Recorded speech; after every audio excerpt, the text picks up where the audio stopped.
The amendment is not agreed to. I request a recorded vote. Recorded vote has been requested by Mr. Frost, as previously announced. Further proceedings on the question will be postponed. For what purpose does Ms. Brown seek recognition? Mr. Chairman, I have an amendment at the desk. The clerk will distribute the amendment to all members.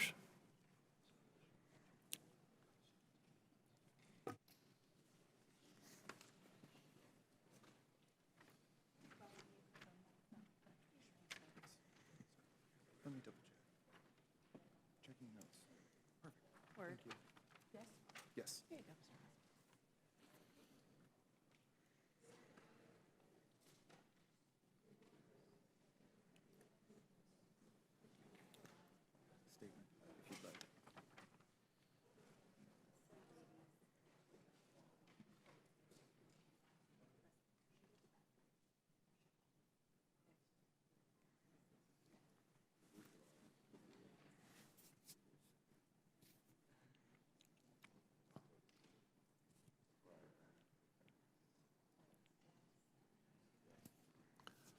This is it.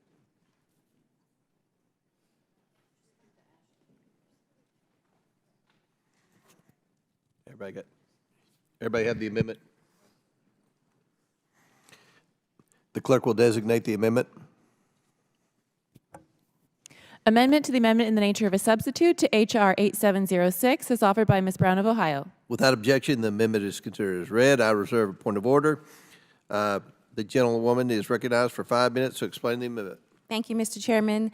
This bill completely contradicts the vision and principles of this nation and would erode the federal government's enforcement of non-discrimination protections in communities that are uniquely underserved. It will strip the federal government of a workforce focused on the mission of their agency and ensuring an inclusive, positive, and safe workplace for all employees.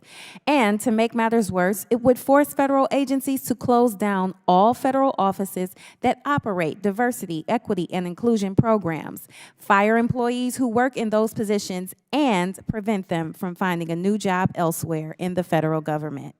My amendment would ensure any employee or contractor from an underserved community in danger of getting removed from federal service is afforded appropriate opportunities to remain in federal service pursuant with current federal law.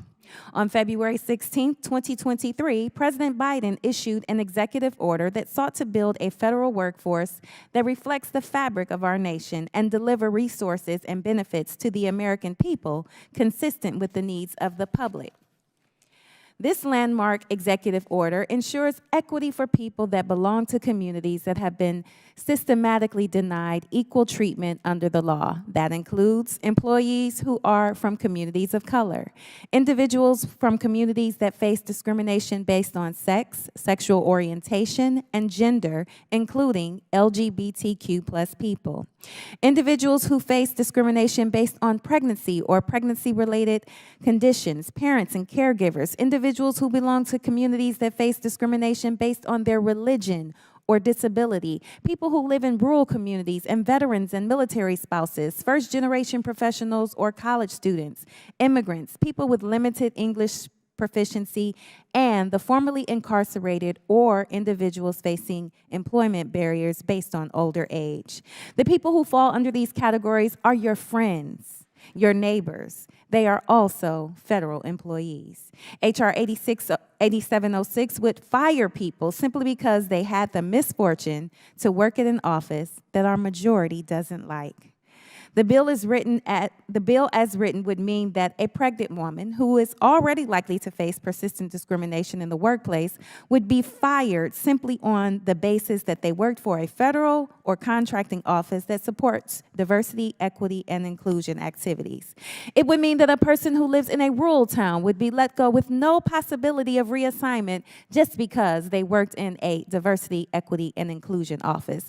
It would eradicate positions for people with disabilities who currently work in these programs, regardless of their level in the office, who are making progress towards equal Employment Opportunity Commission's rules to make up 12% of the federal workforce. I ask unanimous consent to enter into the record a letter from the Disability Rights Education and Defense Fund stating its concerns with H.R. 8706 and its potential effect on federal workers with disabilities and broader disability community. Without objection, so ordered. Thank you. It would allow the firing of LGBTQ+ people for the sole reason that they took a position that upholds a mission of building a federal workforce that reflects the communities it serves. And it would coldly fire veterans and their spouses who make up more than 30% of all federal employees with no possibility of reassignment because they want to continue serving their country in a different capacity. This legislation would provide a chilling downstream effect across federal agencies in all offices and federal workers across all levels of government.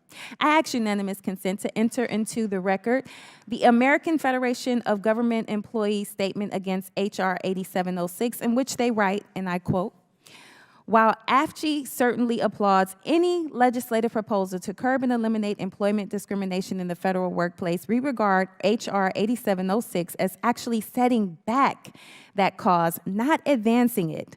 Under the broad pretext of combating discrimination, which has long been illegal, H.R. 8706 would, if enacted, eliminate virtually all agency initiatives currently in place to develop and maintain a dignified, respectful, and safe workplace that enables federal agencies to carry out laws and directives in a professional and efficient manner." Without objection. Without Thank you. objection, Okay. so ordered. Our nation's strength is in its diversity. Our federal workforce must embody that strength. This bill exemplifies our nation's weaknesses. For these reasons, I respectfully ask my colleagues to support this amendment, which will protect dedicated workers in our federal government. Gentlelady's time's expired. I'll recognize myself. Ms. Brown's amendment adds a new section to the end of the bill that, in the name of fighting discrimination, entrenches discrimination in favor of a host of specially defined groups. We should all be able to agree to be against all forms of discrimination. I urge my colleagues to oppose the amendment. Does any other member seek recognition? We should all be able to agree racism exists. Did any other member seek recognition?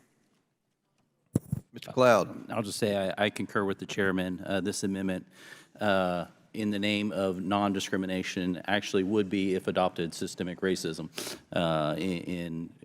in excluding people from a cut of an agency based on all these determinant factors that we've discussed all day. It would be very concerning if this were to pass. And I will just point out that no matter how many times it is said that this bill prohibits people from continuing and ever working in the workforce, you can say it 1,000 times and it will be as untrue on the 1,000th time as it was the first time. People can still reapply. This bill simply eliminates offices that are not providing value to the American taxpayer. It's probably one initiative of 100 or more that need to happen for us to get back to some sort of fiscal restraint, which is maybe our #1 national security issue that this country is facing. And so with that, I will yield back to the Any other members seek recognition? Seeing none, the question is on the amendment offered by Ms. Brown. All those in favor signify by saying aye. Aye. All those opposed signify by saying no. No. In the opinion of the chair, the noes have it, and the amendment is not agreed to. All right, our next item for consideration is H.R. 8753 to direct the United States Postal Service to designate single, unique zip codes for certain communities and for other purposes. The clerk will please designate